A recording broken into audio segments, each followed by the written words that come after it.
My phone went off a few minutes ago and I shouldn't be getting any reception out here at all. Oh, I got 2 messages from Overland Interiors. So right behind my phone here is my internal antenna from my cellular extender, what's called a WeBoost. And it works, man. Let me tell you, when you're getting like no bars at all, but you're still within a tiny trace of reception, that little thing will pull an extra bar or 2, which is great for being out here and staying a tiny bit more connected. Now we get to open up that door and see what's outside. Oh, this is such an exciting part of my day. I remember the very first time opening up the side doors of my van and experiencing a view like this one. And also wondering, how is it that I can live my entire 40-some-odd years of my life doing everything that I thought was right? Working a 9-to-5 job, working hard, buying a car, paying rent, and all those other kind of things, but yet it never got me anywhere. Now here I am selling everything that I own, moving into a van, and boom, 3 years later, that's the only thing I own. That one little white speck right there is every single thing I own on this planet. And I've never been happier.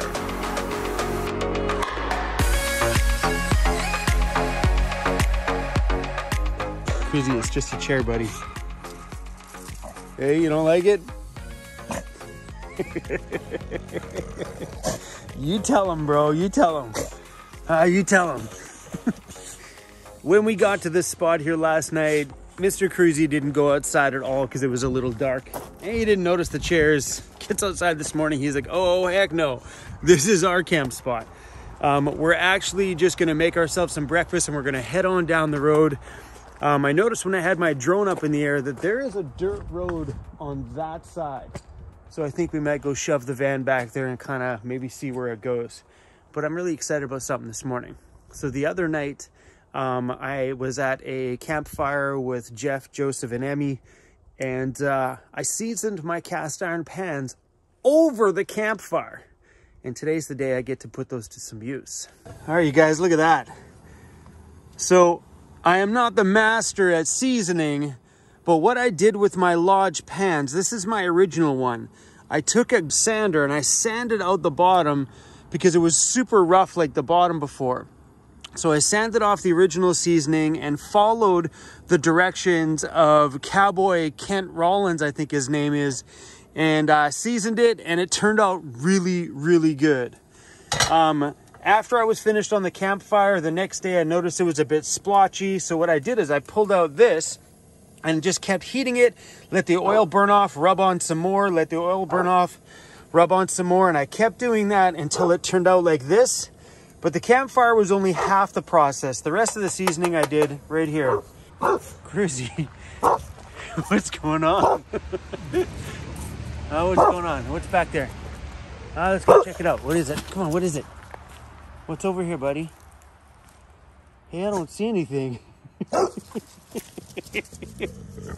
Yeah, what's going on, Cruzy? Bro, you still barking at the chair? Still? I'm back here and my camera's dying, and totally forgot that this thing has USB plugs on it. How convenient is that?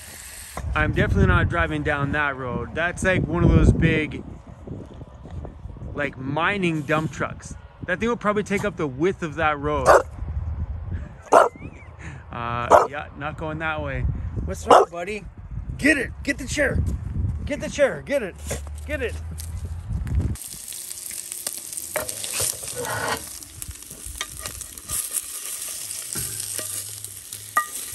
How'd it work out? Not great. Yeah, it's a bunch of the black on the bottom of the pan, the seasoning, it looks like it came off. Like, the eggs didn't stick so bad. Man, what did I do wrong? So I'm really not too sure what I did wrong. This is what it was like beforehand, all black. And then after I used it, it's like that whole layer came off. I mean, it wasn't overly sticky, no worse than I would have done in any other kind of a frying pan. So I think I just might keep going at it. keep cooking greasy things in there and keep adding a layer of seasoning afterwards and just see if it builds up naturally. See, I seasoned it on a campfire, which you can't control your heat. You can with the grate or the amount of coals, but you know, I think I would love to be able to drop all of these off somewhere and have somebody season them properly, because for someone like me that doesn't have access to a stove and controlled temperatures, I don't know, maybe the rest of them worked out. This one, not so much. Those are my pee bottles falling around all over the place back there. All right. It is a chilly one out here this morning.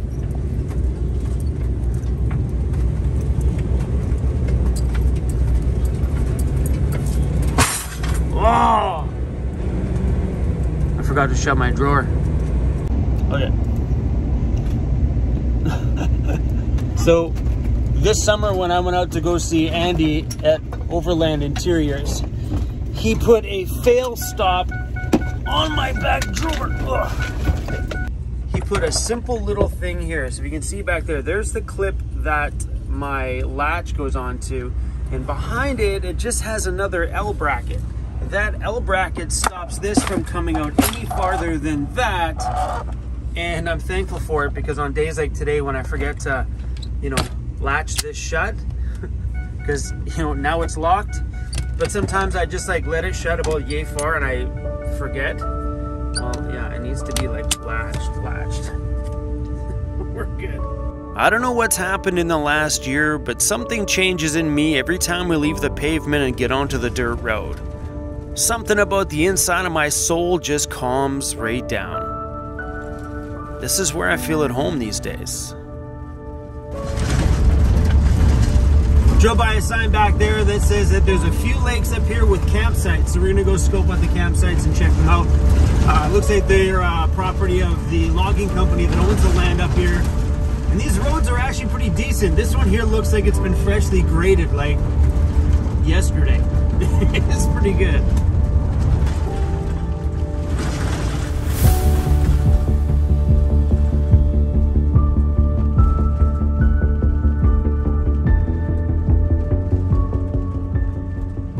That sign says campsites that way. That sign says campsites that way. Let's go this way.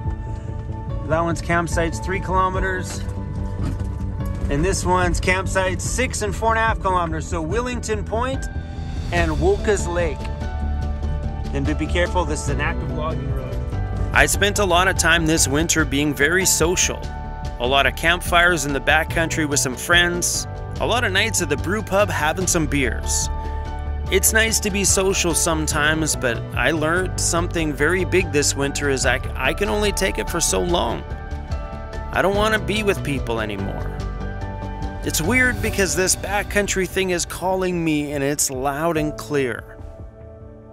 I just want to be by myself.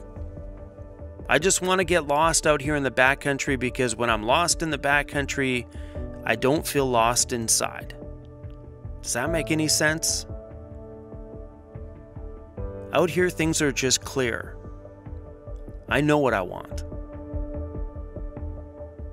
Came across the first campsite, Wolcott Lake, and yeah, this is from the forestry company, these sites. This is a family-friendly environment. Please be quiet and respectful. Yeah, right, baby! Yeehaw! Let's go!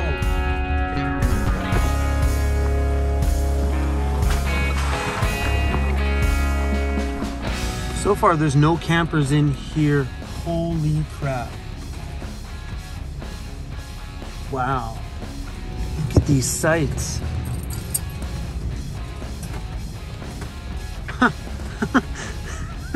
Unbelievable.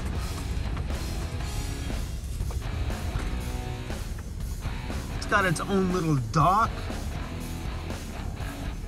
No way. Amazes me sometimes how you can come across these campsites way out in the middle of nowhere and there's nobody at them.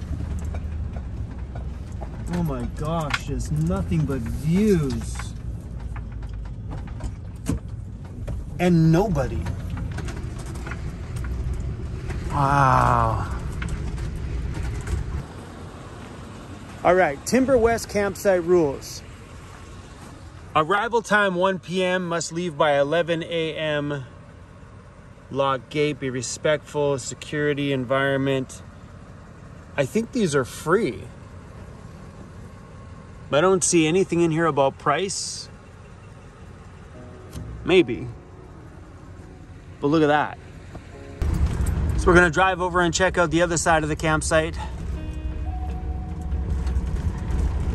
I seriously can't believe we're the only ones here. So far, anyway. Completely empty. How in the heck are places like this empty?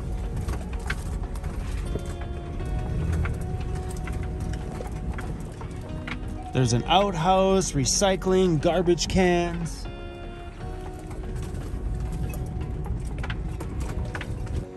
Oh, my friends. Woo. This dock is a little bit on the bouncy side. Whew. Oh, how in the heck? Unbelievable. And it's just us out here, and we are maybe 30 minutes outside of the town of Campbell River. What's up, weirdos?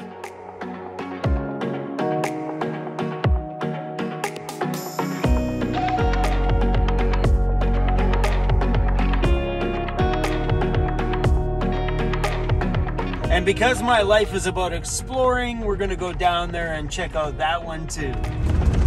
If I was all about sitting down and relaxing, man, we would never make it very far. We would never go out and explore or see anything. But because I like the exploration part more than I like finding the nice place to camp out part, so for me, I'd rather be on the road going, yeah!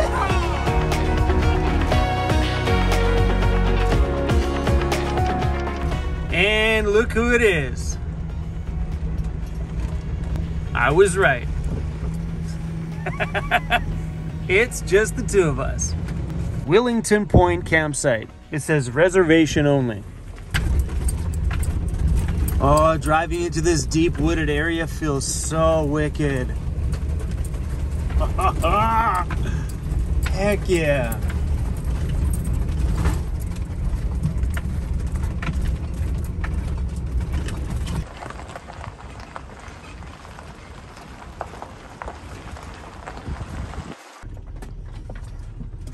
More empty campsites.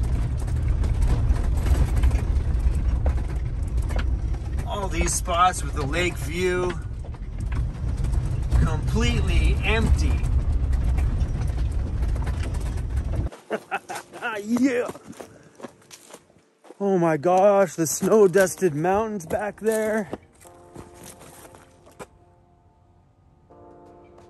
And we're alone up here. 2 campsites in and we are alone. They even have little caps over here by the campsites. No sewage, a gray water cap. Dare I open this? Yeah, you pour your gray water down there. So I'm wondering if these are pay campsites in the summertime, but because we're in off season, I'd be surprised if anybody came through and collected. I know a lot of these far campsites that are way out here are not serviced in the off season, but I'm pretty sure this place is probably pretty busy in the summer. Beautiful. Well, we shoved it far enough up that we hit snow.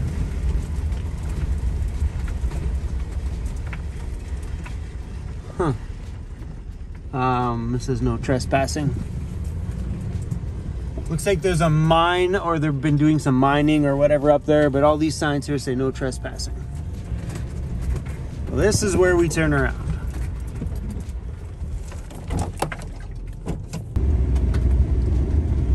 Seen these little side roads pulling out, so we're gonna pop ourselves in here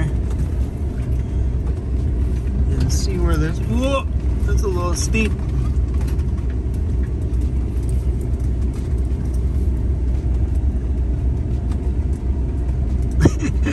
That one goes right into the lake.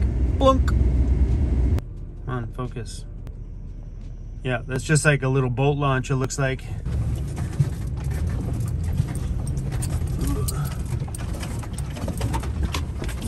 Any cars? Uh-oh, Chromie, don't get stuck. Tires are spinning, bro. Here. Come on, buddy, we got this. There you go.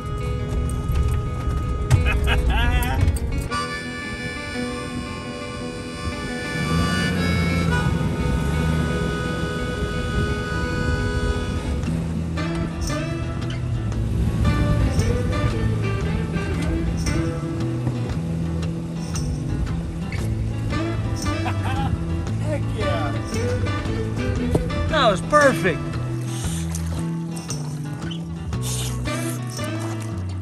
I drove by that grader guy 3 times. The third time he was right down the middle of the road and I'm like, sorry, so sorry. He's just like laughing at me, pointing his finger. I was so undecided on where to go. We drove back to the other campsite and I wasn't feeling it. So we came back here because this one just has this bigger, broader, the snow-capped mountains just makes this just, and it's just amazing. But this is the only time I ever think about having a kayak.